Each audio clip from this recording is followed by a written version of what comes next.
let's say he's coming to the bunker for the first time, right? So the first thing I want to talk about is, so I'm going to talk to you guys like you're my student, okay?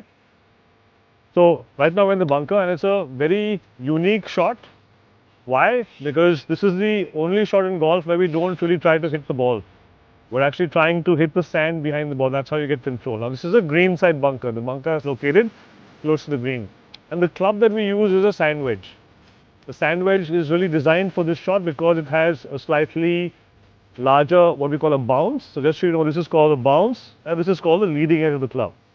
Now, very importantly, we want the bounce to interact with the sand and not the leading edge. Why? Because if I interact with the leading edge, my club gets stuck in the sand because we want a very shallow divot. So how do I make sure that my bounce is interacting with the sand? Is I'm going to open the club face. As you can see now, that activates the bounce.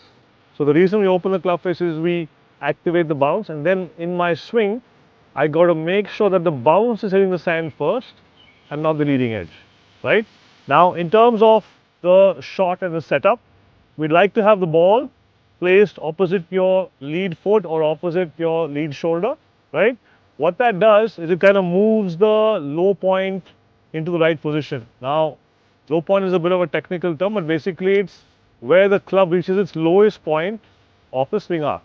And that needs to be directly below the ball, okay?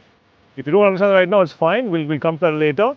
But I open the club face, and when I open the club face, guys, remember that you have to open the club face and then take your grip. Don't take the grip and open the club face because that's going to bring it back to normal when you hit the shot, okay?